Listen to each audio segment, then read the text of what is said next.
Hello friends, कैसे हो आप सभी। मैं उम्मीद करती हूँ आप सभी अच्छे होंगे, स्वस्थ होंगे, मस्त होंगे। तो आज मैं आप सभी के लिए लेके आई हूँ सोमवार व्रत कथा। अगर आप महादेव के भक्त हैं तो जल्दी से हमारे चैनल को आप सब्सक्राइब कीजिएगा और इस कथा में एंड तक ज़रूर बने रहना। यह कथा है सोमवार व्रत कथा, साधारण सोमवार व्रत कथा आज मैं लेके आई हूँ। तो चलिए महाकाल की इस कथा को सुनी जाए। महादेव जी की यह कथा बहुत ही शुभ फल प्राप्त करने वाली है। तो चलिए क्यों ना आप इस कथा को मिस करें, उससे पहले हमारे साथ एंड तक ज़रूर बने रहना। यह कथा सुनने से, सोमवार के व्रत करने से सभी मनोरथ पूर्ण होते हैं। जिस किसी का विवाह नहीं हो रहा है वह तो ज़रूर करें, और जिस किसी को संतान की प्राप्ति नहीं हो रही है वह महादेव जी के सोमवार व्रत जरूर करें, उससे उनकी सारी मनोकामनाएं पूर्ण होती है। और ये कथा जो है आज मैं लेकर आई हूँ वह एक दुखी ब्राह्मण की कथा है, जिसको 20 साल से कोई संतान नहीं हुई थी। लेकिन जब वह महादेव जी की पूजा करने लगा उसको संतान का सुख मिला। तो क्यों ना हम भी अभी से इस कथा को स्टार्ट करते हैं। अगर आपको किसी भी प्रकार की प्रॉब्लम है वो महादेव जी से ज़रूर बताइएगा और आपकी भी महादेव जी इच्छा पूर्ण करेंगे। तो चलिए हमारे साथ एंड तक आप जरूर बने रहना। श्री गणेशाय नमः। एक समय की बात होती है कि एक ब्राह्मण रहता है, उसकी शादी किए हुए 20 साल होते हैं लेकिन उसको कोई संतान का सुख नहीं मिला। एक बार क्या होता है कि वह किसी ब्राह्मण के कहने पर शिव मंदिर जाता है। हर सोमवार से स्टार्ट किया, वह हर सोमवार जाता है और हर दिन भी जाने लगा और भगवान शिव के मंदिर में जाकर जल चढ़ाकर एक घी का दीपक नित्य रोज जलाने लगा। उसके भक्ति को देखकर माँ पार्वती 2 साल हो गई उसकी भक्ति करते हुए, तो माँ पार्वती शिवजी महाराज से कहने लगी, महाराज ये साहूकार आपका अन्य भक्त है, सदैव आपकी पूजा कितनी श्रद्धा से करता है और ये 2 साल से आपकी पूजा कर रहा है, तो आप इसकी मनसा क्यों नहीं पूर्ण कर रहे हैं। और रात को भी ये देर रात तक शिव स्तोत्र का पाठ करता है, अमृतवाणी पढ़ता है, आरती करता है। मैं आंधी आओ, चाहे कितने भी भयंकर आंधी आओ, लेकिन ये इसका टाइम है तो शिव मंदिर जाना तो जाना ही, वह जाता है।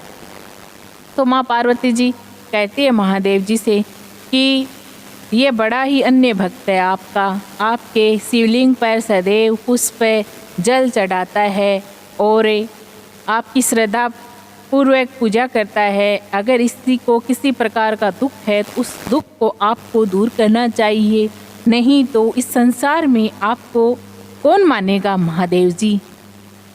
अगर भक्त दुखी होता है तो भगवान को कैसे संतुष्टि प्राप्ति होती है। तो आप इसके दुख को जल्दी से दूर कीजिए, बार बार विनय पूर्वक माँ पार्वती कहती है महादेव जी से। तो महादेव जी कहते हैं, हे पार्वती ये संसार तो कर्म क्षेत्र है, जैसे किसान खेत में जैसा बीज बोता है उसका फल उसको वैसा ही मिलता है। तो जैसे कर्म इस ब्राह्मण ने किए हैं उसका फल उसको मिल रहा है। अगर ये अभी श्रद्धा पूर्वक मेरी पूजा कर रहा है तो इसको भी इसका फल मिलेगा, लेकिन समय लगेगा। तब माँ पार्वती बार बार कहती है, महादेव जी मुझसे तो इसका दुख देखा नहीं जा रहा है, आप जल्दी से इसकी इच्छा पूर्ण करिए। तो कहते हैं ना, जब पति कठोर हो जाता है तो पत्नी उसको कहकर बात मनवा लेती है, वैसे ही माँ पार्वती महादेव जी को कहकर मनवाती है। और हम भी स्त्रियां हैं जो हमारे पति परमेश्वर कोई काम नहीं करते, हम उनको विनय पूर्वक कहते हैं तो वो कर डालते हैं। वैसे ही माँ पार्वती ने महादेव जी से विनय पूर्वक कहा, तो महादेव जी ने कहा कि ठीक है। पार्वती जी से कहा, अच्छा ठीक है, तो इसको मैं पुत्र का वर देता हूँ।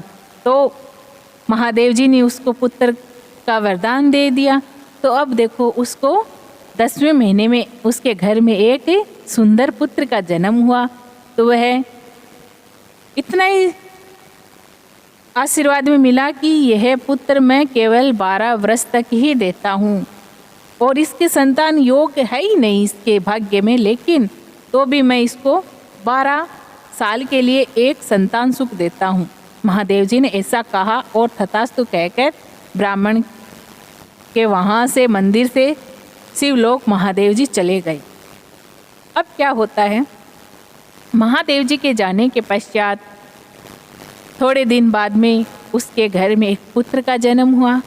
उस पुत्र को लेकर घर में बहुत खुशियाँ मनाई गई। अब वह बालक धीरे धीरे बड़ा होने लगा।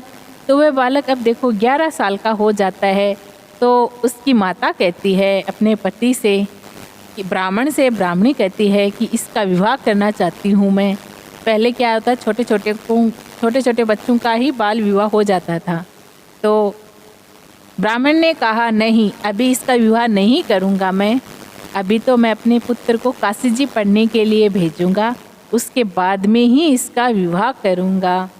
तब वह अपनी साले को बुलाकर अर्थात बालक के मामा को बुला करके उसको थोड़ा धन देकर कहा कि इसको काशी जी पढ़ने के लिए ले जाओ और रास्ते में यज्ञ करते और ब्राह्मणों को भोजन कराते जाना।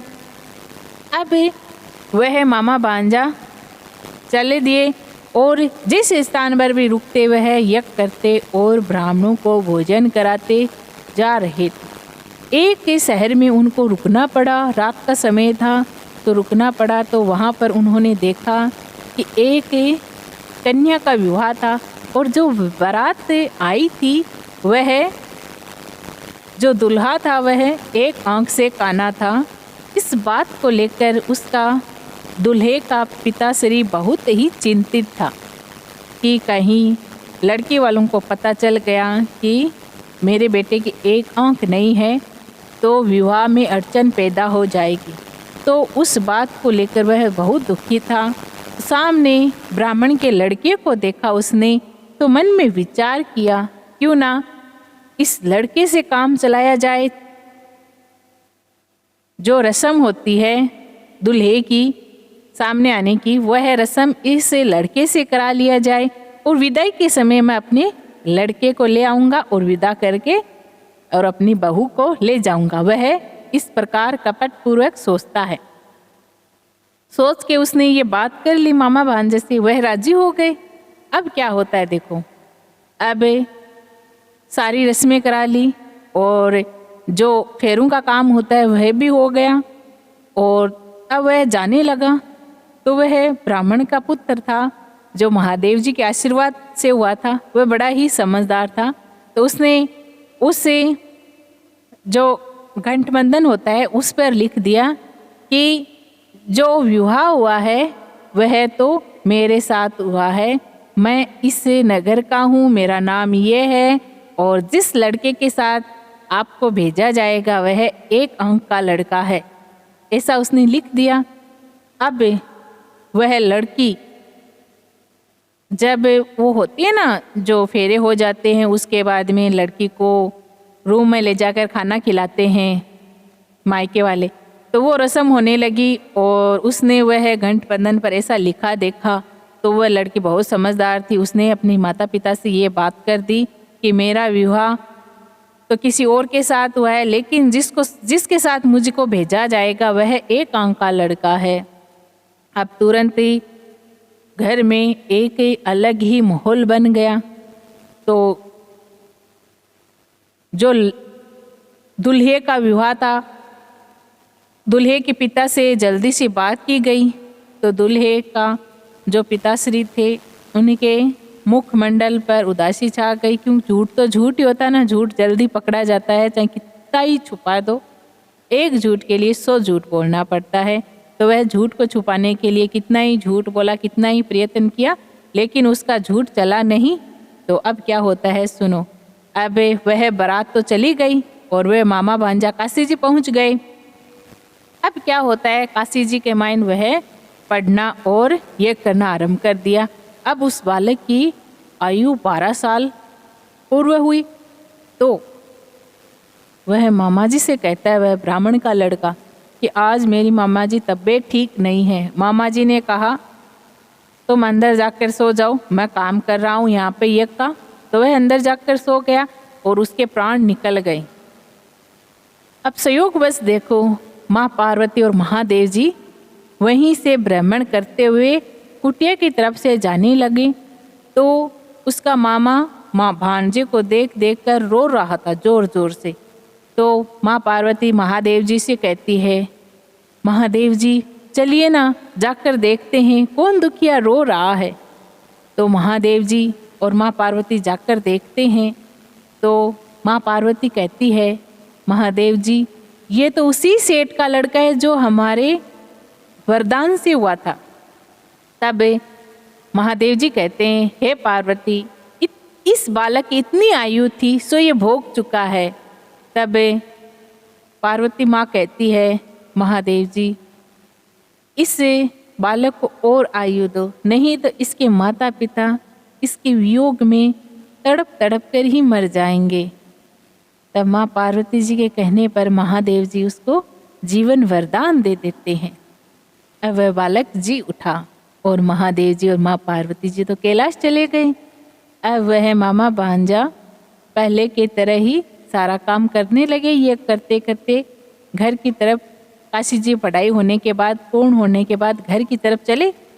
तो घर की तरफ चलने से पहले उसी जगह पर उनको रुकना पड़ा जहाँ उसका विवाह हुआ था।